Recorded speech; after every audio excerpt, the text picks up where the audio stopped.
We are now less than 2 weeks away from the NATO's 75th anniversary summit in Washington, D.C. And according to American officials and several in NATO, the whole purpose is going to be to build a bridge to Ukraine entry into NATO.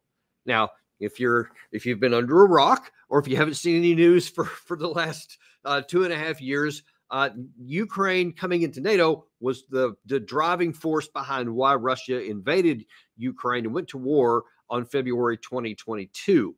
So one would rationally think, okay, now explain to me how it's a good idea after 2.5 years of war in which Ukraine has lost hundreds of thousands of people and a bunch of their territory, and Russia's on the march again. We want to again talk about bringing NATO into Ukraine. Very good question. And to help us answer that question here, we got a great guest. One of the first times we've had him on the show, at least on our show. And we've had a lot of people ask for you, by the way, Alex.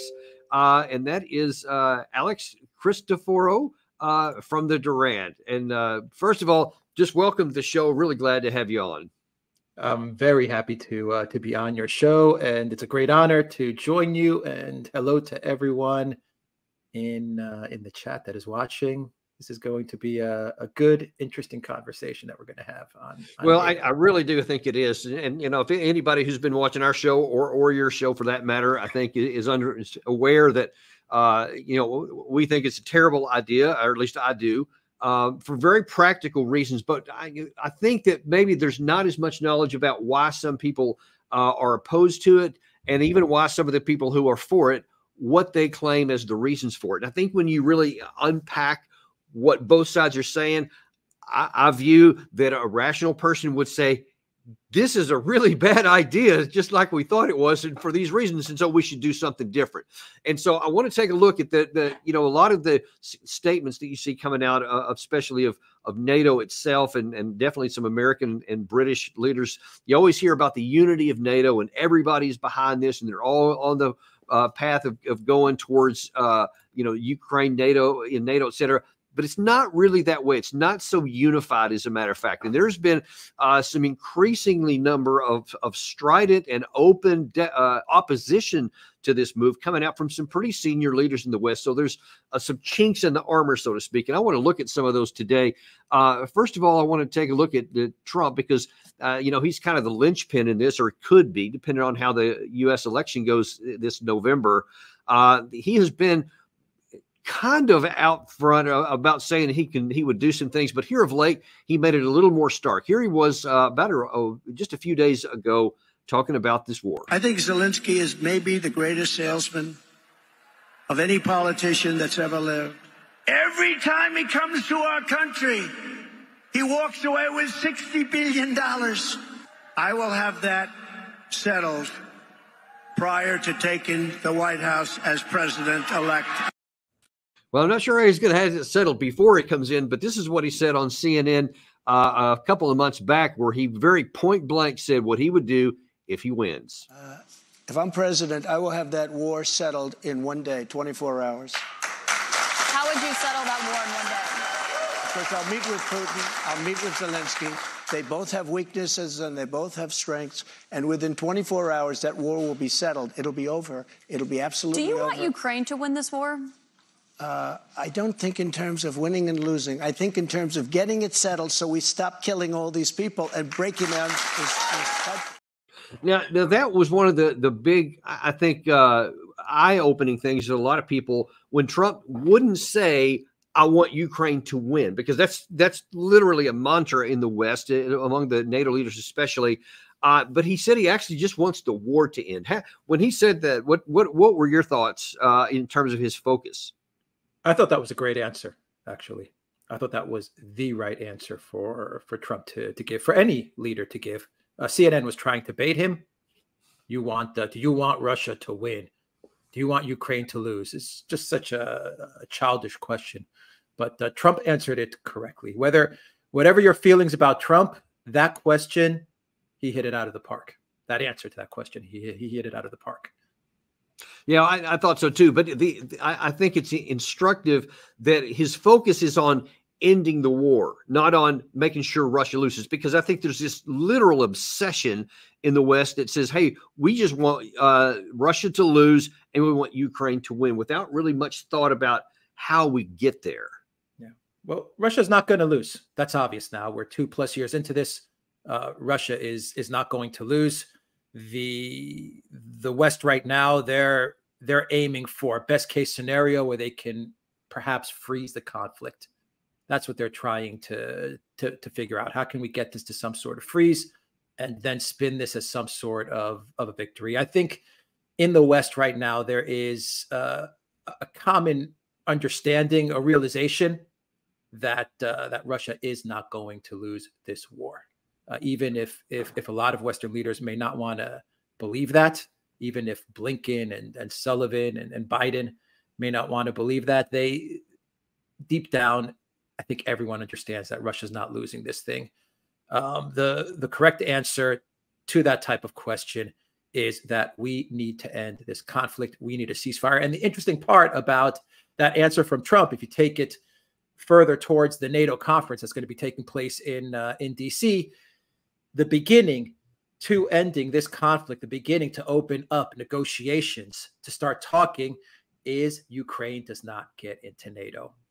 No talk about delaying NATO for Ukraine. No talk about putting a pause on Ukraine's entrance into NATO. Russia is not going to accept any of that. For Russia to talk and for there to be some sort of a negotiation to take place and to get this war to an end, you have to start with the most basic issue, the most basic fundamental issue, which is NATO entry for Ukraine has to be taken off the table. Forever. And Vladimir Putin was very, very clear on that right before the Swiss so-called peace summit a week or so ago, when he explained one of the primary things he said was a neutral Ukraine. So wherever the borders are going to turn out to be, whatever's left of Ukraine has to be neutral. And he's been saying that since December of 2021. And that's obviously not the first time. He's been saying it since 2008, if you want to go all the way back. But he's never said anything besides that. So there has been, and that's one of the things that's really puzzling to me, is that so many times I've heard, and if I had the clips, I'd pull them up now. We've shown them before, where American leaders say, well, this war could end if, number one, Russia would just leave, just walk home and go home. But they don't want to negotiate anyway. They aren't even willing to talk. And yet Putin has been trying to talk since before the war started and all the way through it up to last week. Yeah. Yeah, they've been saying it since Munich, 2007, 2008.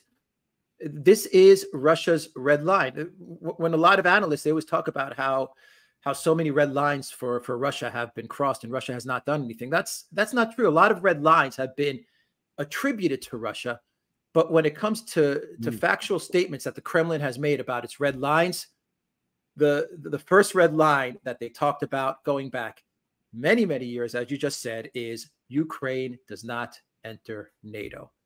That is the first and most basic red line that they have. And when that red line was crossed, that's when this conflict started. And it was crossed in Munich in January, February 2022, a couple of weeks before the special military operation, maybe 3-4 weeks before everything started, where Zelensky was in Munich with Olaf Scholz, with Ursula, with Kamala Harris. And what were they talking about? Ukraine entering NATO. What else were they talking about? Ukraine getting a nuclear weapon. That's what Zelensky was saying. He was running around the conference. Maybe we should be allowed to get nuclear weapons. Maybe we're going to enter NATO. There was not one person at Munich in 2022 to come out and say, stop, shut up, Zelensky. This is not going to happen. This is never going to happen. Give a press conference, Kamala Harris. Tell the world the United States is absolutely 100% opposed to Ukraine getting nuclear weapons, period, full stop. Nothing like that was done. They were drinking, they were eating, they were hanging out. And this was the rhetoric coming out of Munich in 2022, right before the conflict started.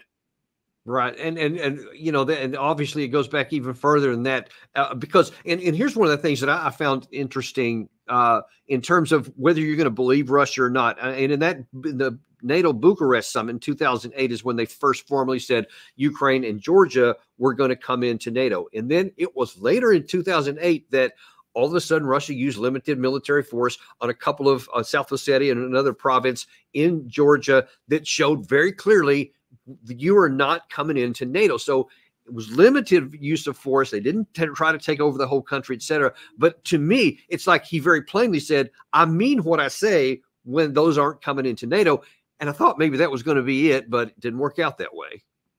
Yeah, I mean, going back to Georgia, yeah, it was Russia that basically said, look, this is not going to happen. These countries are not going to enter NATO. But the escalation that happened in Georgia was coming from an attack on Russian peacekeeping forces, and the Russians once again said this is a red line, and they ended that conflict very quickly. Even the European Union, they did a research paper on the beginnings of the conflict in Georgia, and they came to the same conclusion that the war was started indeed by Georgia. You have now political leaders, Trump, Nigel Farage. Some people would probably throw Orban in there, maybe even RFK Jr., who have said or have hinted now at the fact that this war was probably provoked in one way or another. And that's breaking a big taboo, because the Biden White House, their narrative on the conflict in Ukraine, the way they have been able to drive support for this war, to get money into this conflict, is with the narrative that this was an unprovoked war. And now you have leaders saying, well, it wasn't really like that. There's some history to this, and we need to put everything in context. And that's breaking a big taboo. And that explains why they're flipping out. The Biden White House is flipping out. A lot of the EU political elite are flipping out, because you have people saying that this was provoked. This goes against every narrative that they've been building over the past 2 years. Yeah, in fact, on David Sachs' podcast a week or so ago, Trump was expressly asked that, and he said, yeah, I think that, I mean, going back like to 20 years, he said, this issue of NATO is going to be an issue in Ukraine. So even he acknowledged that directly in that podcast there. And I want to go to somebody else here, because you mentioned Viktor Orban. He gets a lot of negative press here in the United States and in the West general.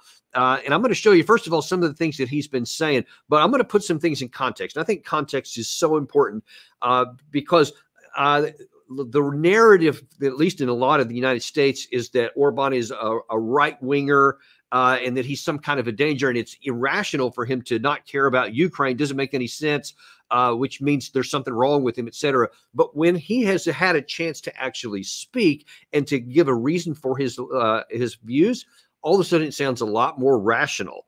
And we're going to see some of that. First of all, I want to show you, this is what he's saying about that was recently, where he's saying, hey, NATO, if you guys want to do some stuff with Ukraine, get them in there, count me out.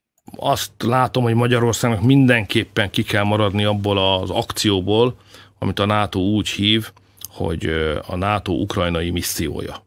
Ha abban mi csak a kis hújunkat is beletesszük, akár csak a tervezési fázisban is részt veszünk, be fog bennünket szippantani.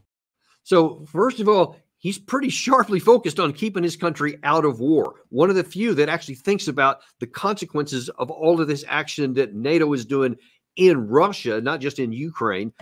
So he's pretty sharply focused on that. But I want you to watch this next one here, because I think this really shows a lot about his rationale and his logic and how well it's all thought out.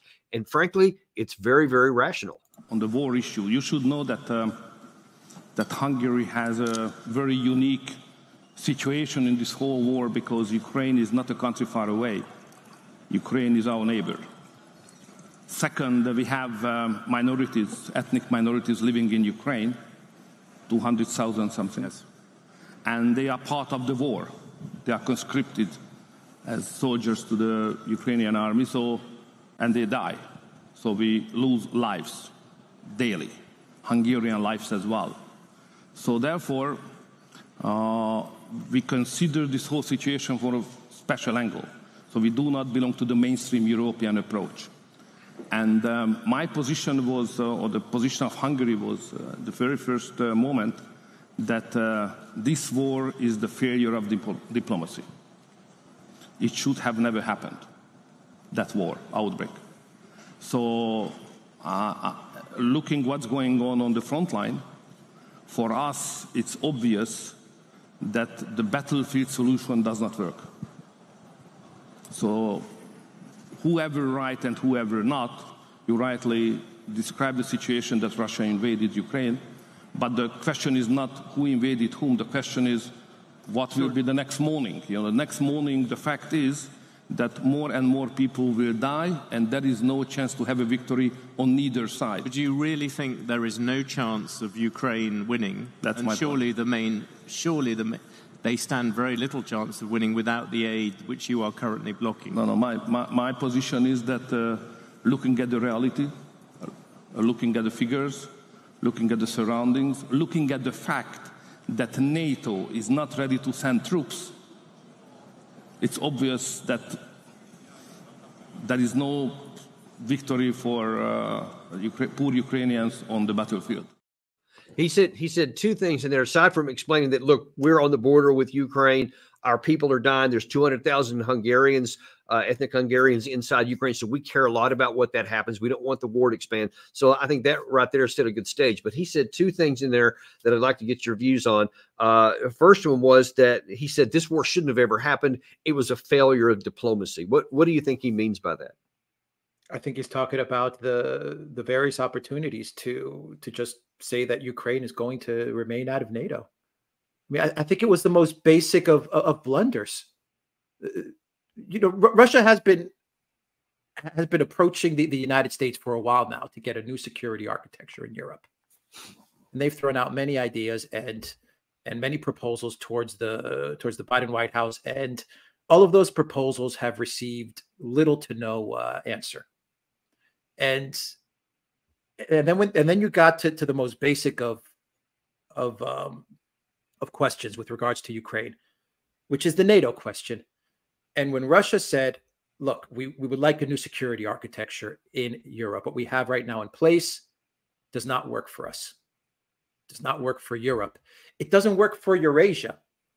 So what we need to do, the United States and Russia, we need to sit down, the United States and Russia, we need to sit down and think of a new security architecture that safeguards all of Europe, and we can avoid conflicts like Ukraine. And there was no response. It was just silence from the Biden White House, or it was, we don't care.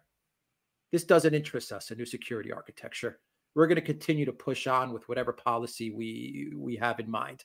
And then when Russia finally got to the point where, look, okay, fine, you're not ready to talk about a new security architecture. Well, we got to talk about Ukraine.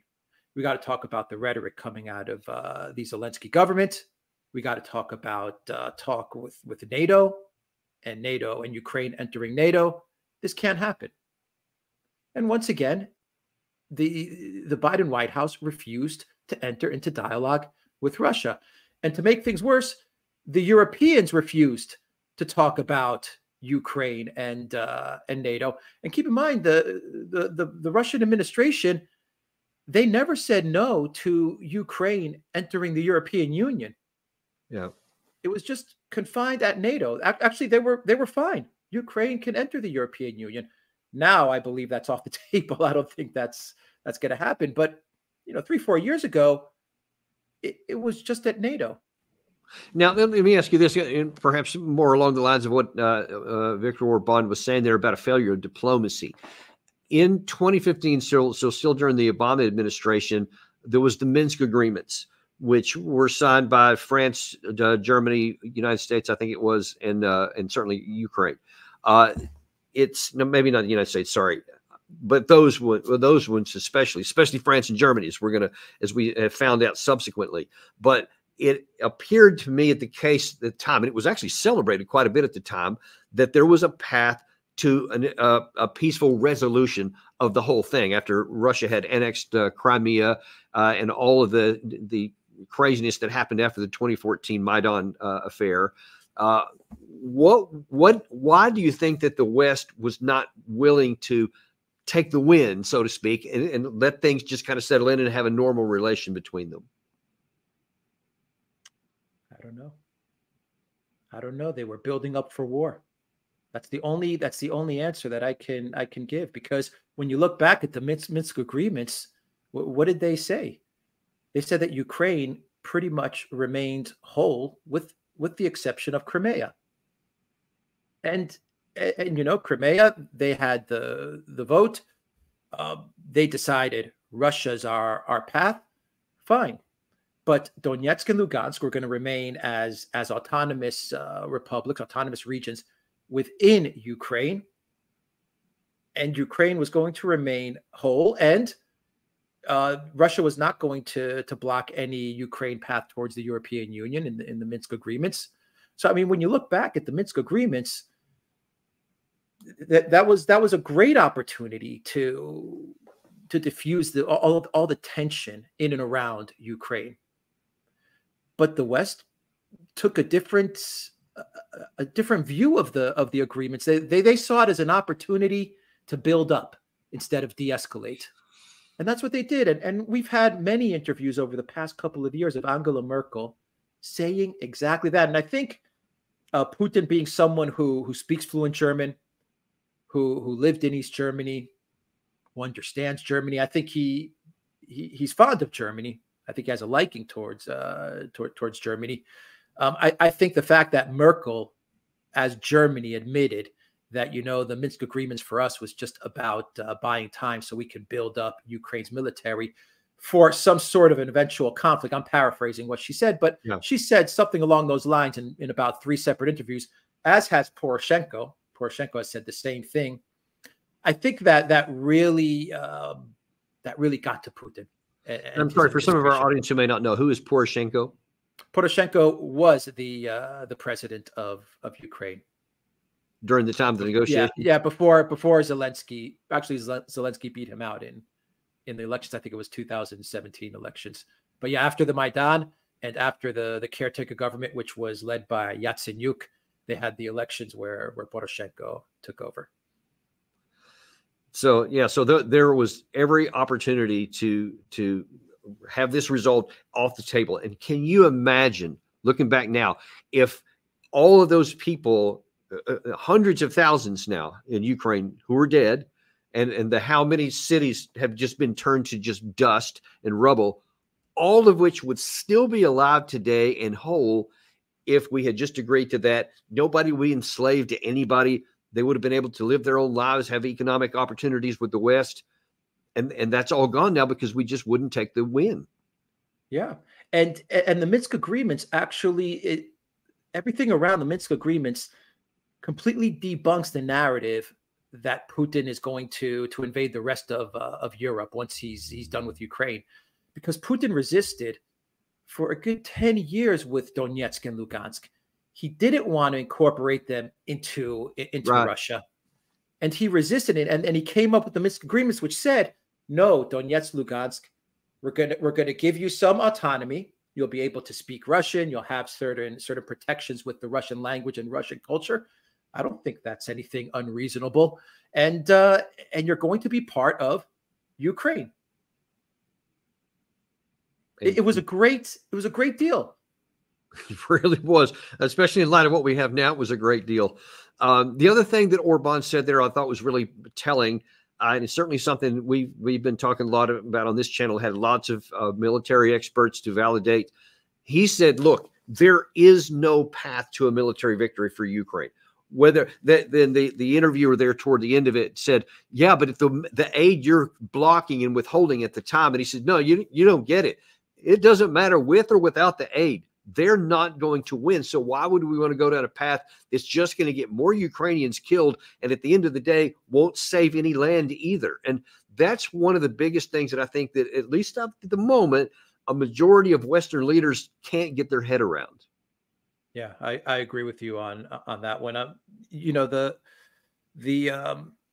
other narrative about if we give Ukraine more and more weapons, then they'll be able to defeat Russia. This is a false narrative, and the Kremlin has been saying this from the very beginning.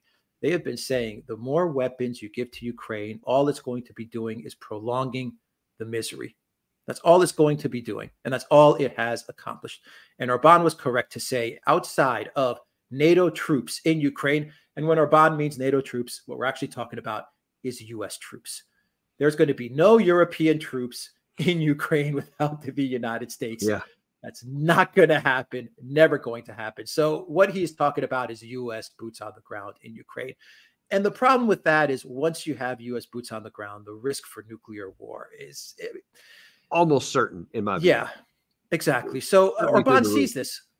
Why don't other EU leaders see this? They can't wrap their head around this.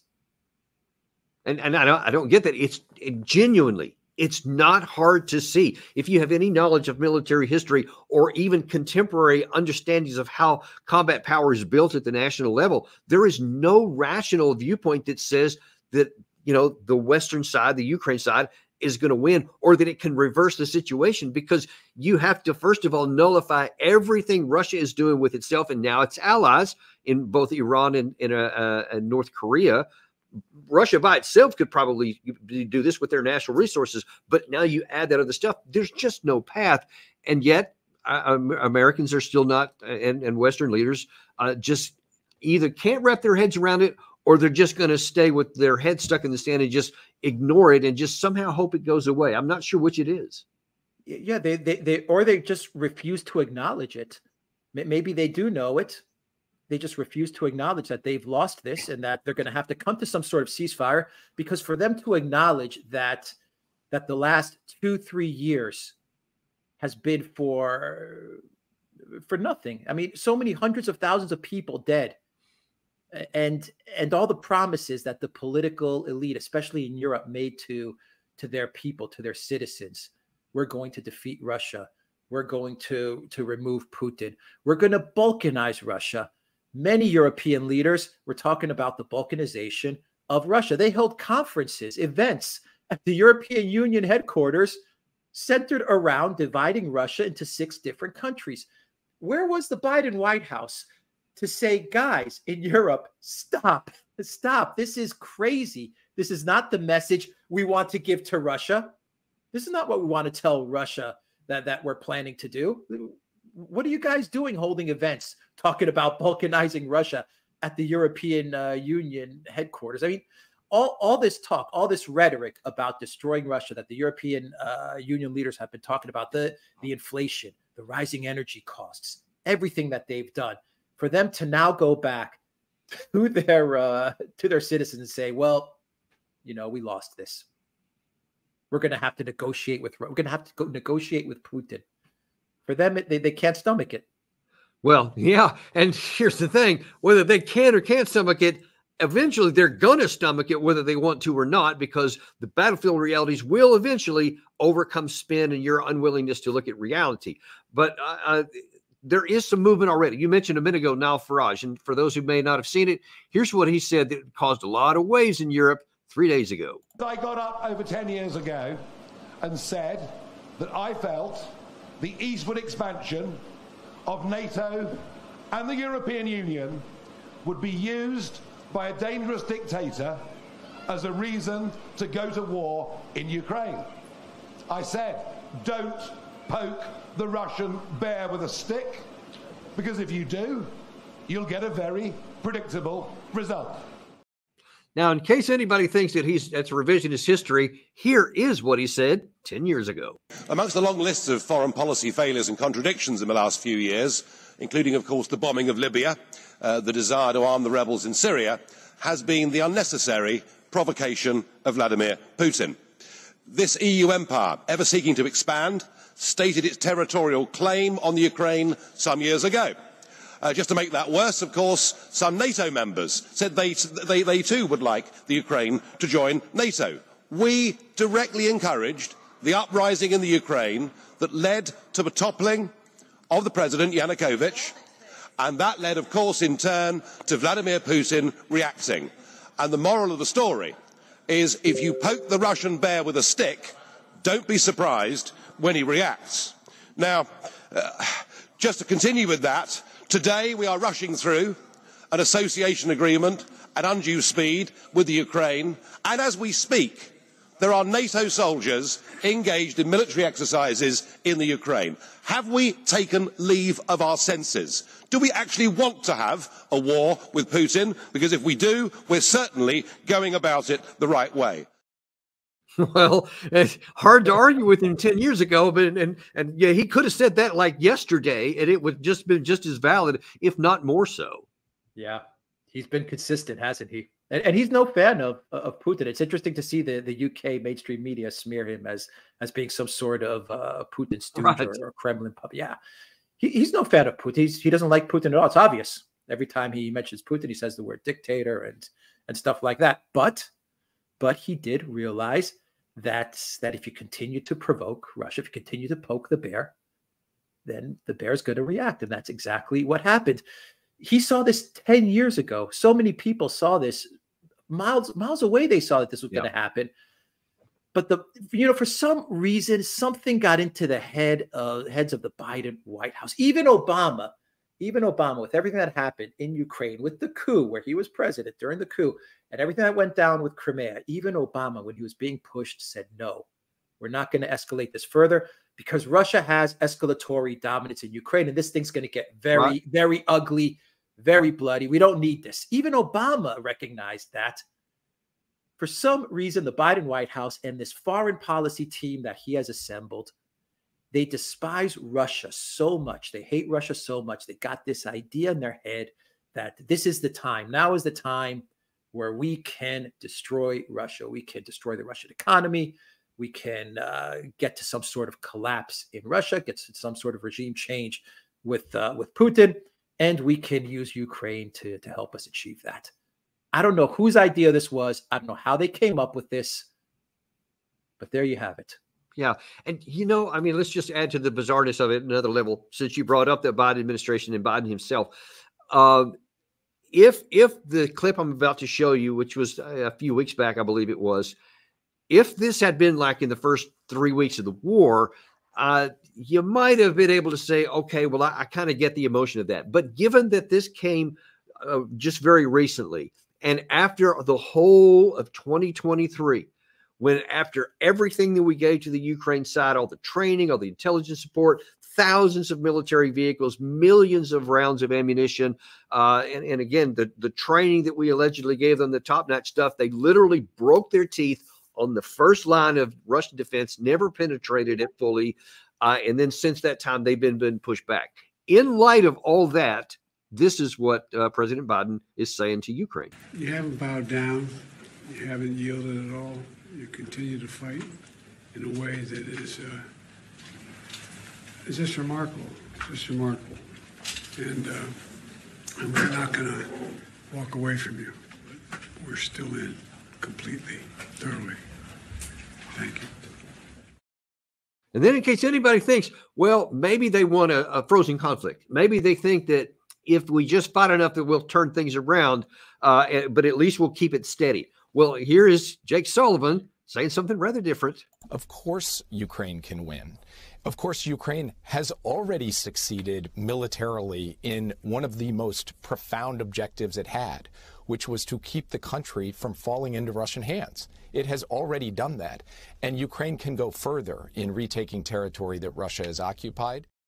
On what planet is he talking about that after the utter failure of 2023, that somehow now in 2024, they can do it when they have lost so many people? And so many of the people that were trained are now dead. And I saw reports just out this morning that apparently Zelensky actually is trying to get as many people together as he can, because he wants a new offensive to start this sometime in the late summer, allegedly before the U.S. election. So it makes Biden look good, I guess.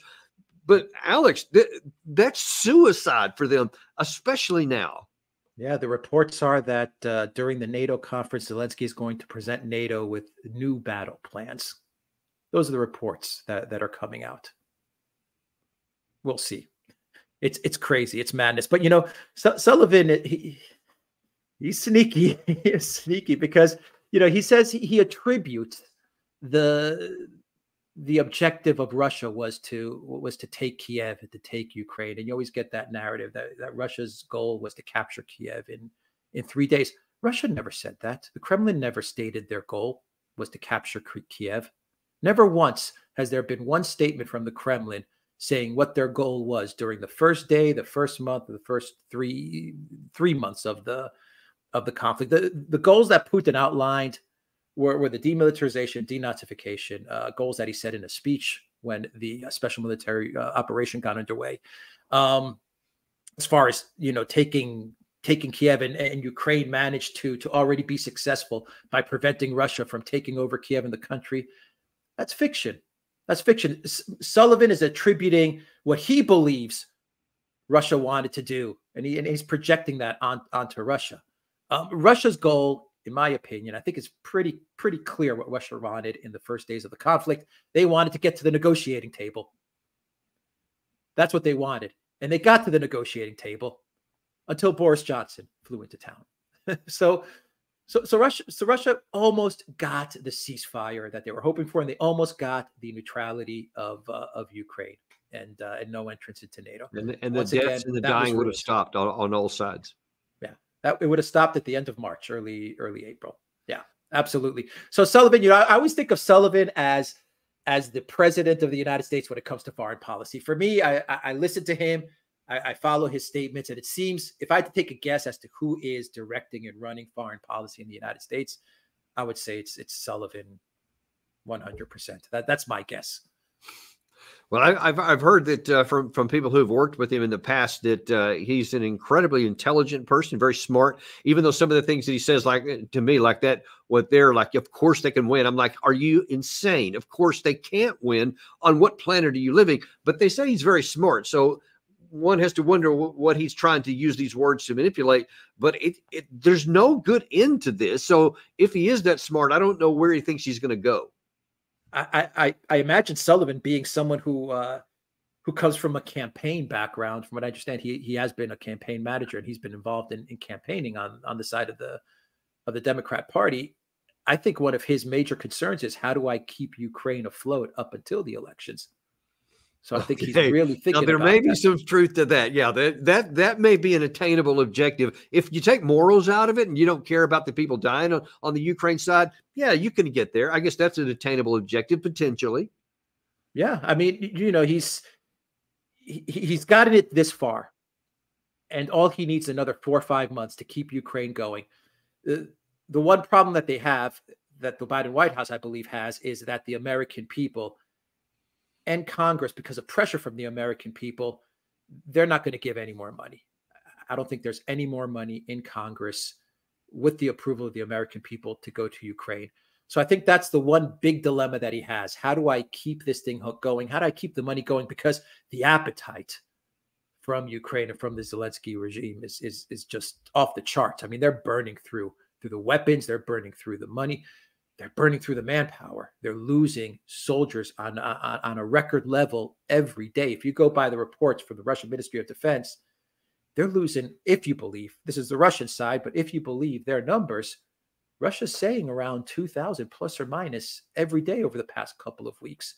You can't sustain that. Even if you say that those numbers are high, 30% high or 40% high coming out of Russia, those are huge numbers of losses. If those are like tripled higher than they really are, those are big numbers, no matter how you want to fit. And all you got to do is look at, so many of the videos that come out. You can see that whatever the actual number is, it's off the charts, and people, that's why they keep having to literally steal people off the streets, because they just can't get them any other way.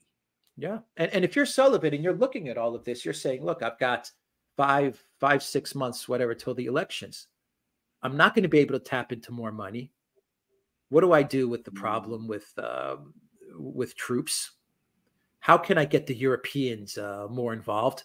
There's no appetite in Europe for this either. We saw that in the EU Parliament elections. Yeah, every party that was against more money and more escalation with Ukraine, they came out on top. So I think he's trying to figure out, how do I keep this going? And yeah, I think that's what's going to be the main topic of discussion in NATO in July in DC. Well, and let's look at that, in fact, because that is less than 2 weeks out now. Here is something, first of all, from April, talking about from Blinken what the objective was going to be. And then I've got something on the backside of that that gives a little bit more explanation. We're also here at NATO to talk about the summit that's upcoming in the summer in Washington, celebrating the 75th anniversary of the alliance. Ukraine will become a member of NATO.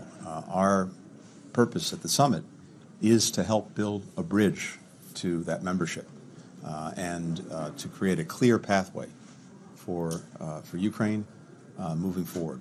We've done a lot of work on that over the last couple of days here in Brussels, a lot more work to be done between now and the summit, but we will see, I think, in the summit, very strong support for Ukraine going forward in its relationship with NATO.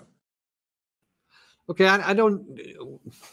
Is there really going to be a lot of support from the Europeans to talk about this bridge into NATO? Because here's one of many things I don't fully understand the mentality of what our senior leaders are saying, is because according to NATO's own documents, there are two profound requirements for anyone to join NATO, and has been since 1949, and that is that you have all internal disputes resolved. There's this thing between the Donbass and the rest of the country you may have heard about, not resolved, and that your border disputes have to be resolved. There's this thing going on, this war of 2.5 years now. Some people may have heard about that too.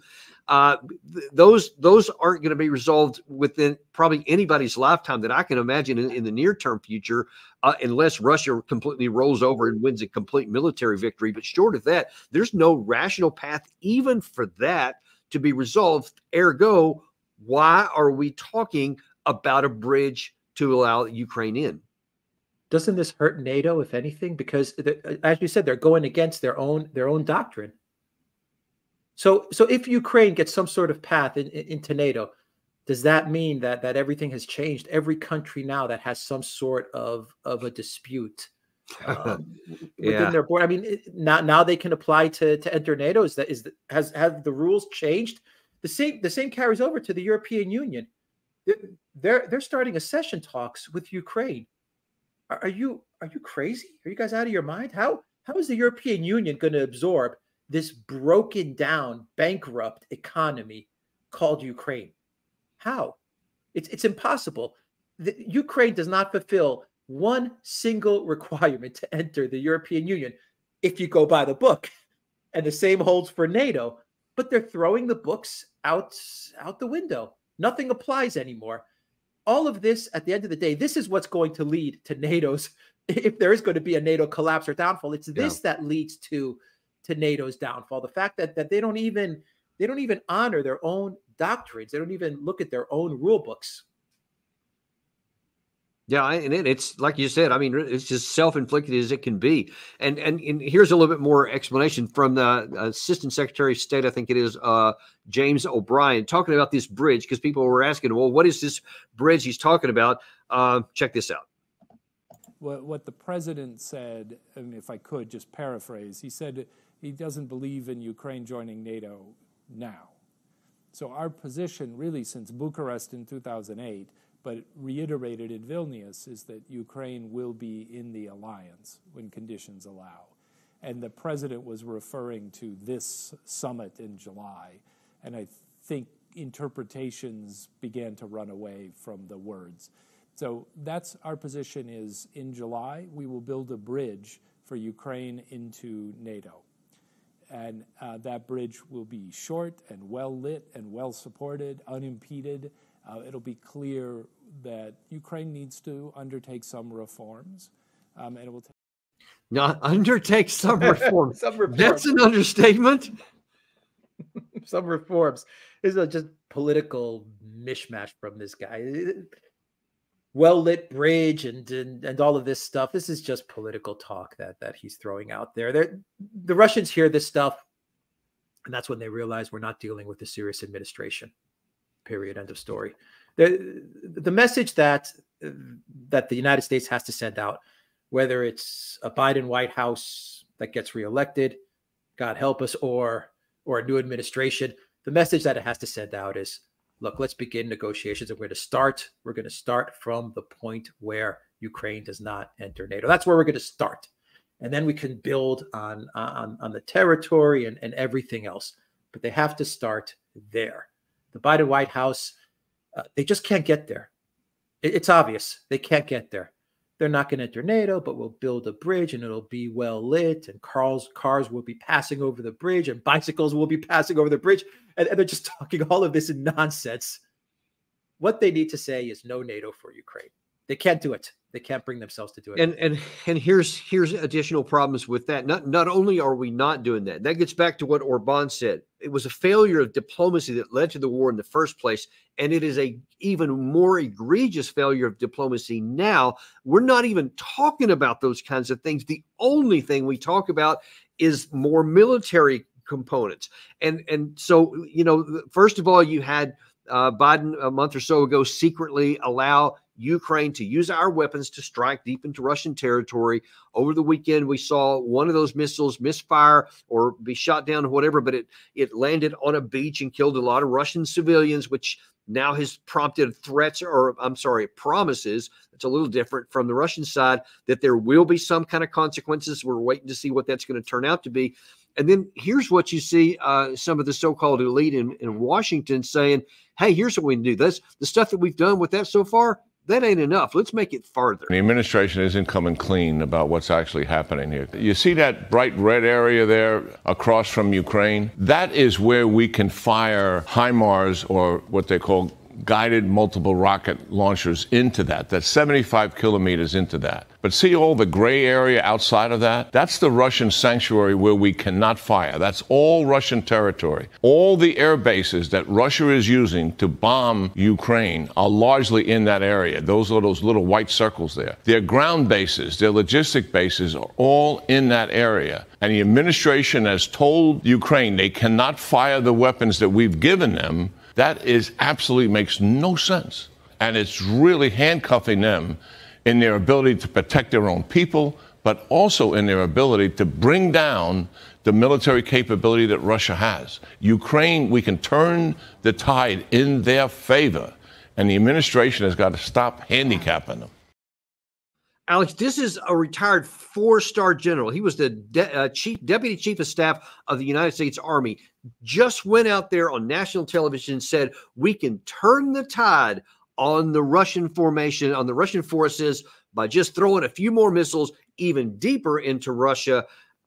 What does he think is going to happen if you start launching more weapons deeper into Russia, when they're already on record, Putin himself, as saying, okay, you guys have authorized them, my enemy, to do this on my territory, then why can I not do it outside? We haven't seen that happen yet, but it's rolling the dice, playing, forgive the pun, Russian roulette, that they'll never do that. What is in their minds?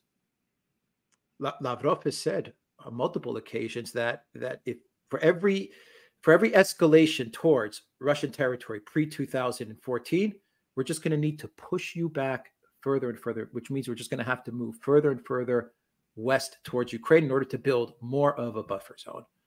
Lavrov has said it. Putin has said it. The Russian Ministry of Defense has said it. That's what they've been doing in Kharkov. They haven't been in the Kharkov region. They haven't been focusing on capturing Kharkov. What they've done is they've focused on creating a bit of space. They're going to create some space. So if this plan to lob missiles into Russia, into Russian territory, if they go through with this, the reaction from Russia, at least with regards to the conflict in Ukraine, is going to be to push them further back, and that's what they're going to do. And you know, the incident with the attackums in Crimea, it's not getting the press that it deserves, because the message that Lavrov delivered to the U.S. ambassador in Moscow, this is serious stuff. This is very, very serious. The Biden White House has put American lives in danger around the world, because the message that was delivered from Lavrov was, as you said, I'm glad you said it, we promise to retaliate. It's not we may retaliate. If you continue, we're going to retaliate. No, the Russians promised they're going to retaliate in a way, a date, a time of their choosing. And this is going to mean a retaliation. It could take place in multiple areas, in multiple ways.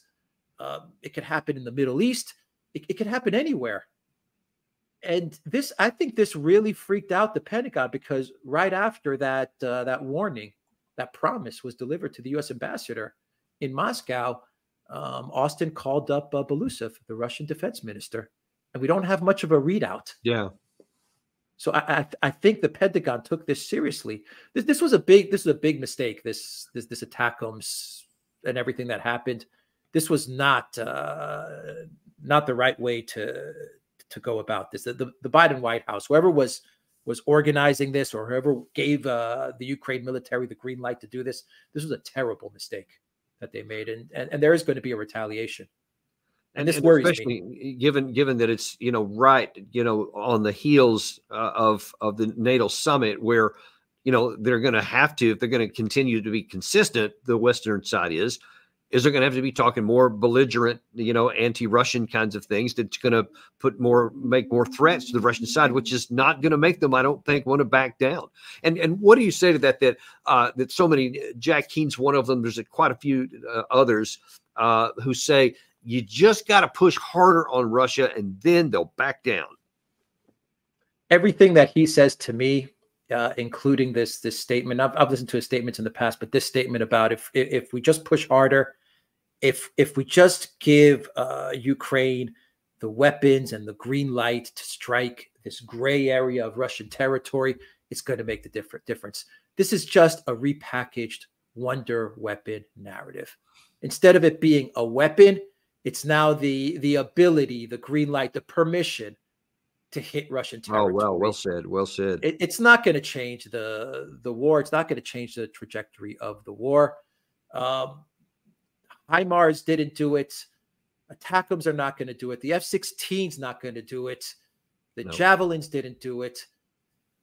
As Orban said, outside of U.S. boots on the ground, this is an unwinnable conflict. Yeah. So where do you see this going? What do you think is going to happen? Let's just assume that NATO does what it says, and it's going to have this big happy fest coming up on the 9th of July, and they'll have all these declarations, sign some documents, whatever. But there's not going to be a map of that bridge that's going to tell you how far it is. So they're not going to tie anything, much like they did in 2008, frankly. But where do we go after this? Because now then we're still in this open-ended situation on the West where nothing that we've done has worked so far. What is Russia going to do? And how do you see this war going, say, over the next 6 months? I think the Biden White House, I think it's clear they're going to continue to escalate. I don't think they know any other way to go about this. The European political elite, they're going to follow whatever the Biden White House does. They'll continue to escalate as well. I do think there are some positives in that, as we outlined in this stream, we are starting to hear voices, and very prominent, very powerful voices in the opposition, which are saying that we need to wind this thing down. We need to find a peace. We need to get to a ceasefire. This was a provoked conflict. We need to prevent a nuclear disaster. We are hearing those voices. I think we're hearing the electorate, the people, the citizens of both the European Union and the United States. I think they're voicing their opinion, which is no more money, no more escalation, no more war. So we do have indications that that there are forces which are finally talking about de-escalating this. But the problem is Biden's foreign policy team. They have no reverse gear. They're only looking in one direction. And so, I think Russia's going to manage this. I think they'll try to manage this war. They'll wrap it up. They will wrap it up. Most likely, I've heard around 2025, early 2025. So I think they'll manage this conflict. I hope and I pray we don't get to a point of escalation where we're talking about Russia versus the United States. And I think that's where we'll be with this. I think that's going to most likely be the outcome. And Ukraine, who knows what Ukraine will be or what it will look like in 2025. Yeah, there's so many unknowns and so many different directions it can go in. We just, I'm right there with you that I literally hope and pray that somehow this thing that God will overcome our stupidity in so many different levels to bring this thing to a merciful end for the people of Ukraine, which is what I care about really more than almost anything else in this here. And, you know, we'll find out later tonight. There's going to be a debate between Biden and I almost said Putin, Biden and Trump. So we'll see I'm sure this will have some relevance in there. I'm sure they'll ask some questions on this. And, you know, we'll see how the election itself goes, because that could have some significant impact on where the war goes. Whether Ukraine launches an offensive later this summer, and that could ironically bring the war to a quicker close if they bring their troops out and they die faster, which would be just catastrophic and just brutal. But so many unknowns. But we're going to continue to watch this. Thank you so much for coming on today. Really, really appreciate this, and look forward to having you back on real soon. Thank you. It was a pleasure to be on the show. Thank you very much. All right. Thanks a lot. And we thank you guys for being with us today, too, for watching. And come back and join us in about 30 minutes. We're going to have Mike Domino come on, who just came back from a visit to the front lines in Ukraine and has some very, very interesting observations to share with us. You're not going to want to miss that. And we will see you on the next episode of Daniel Davis Deep Dive.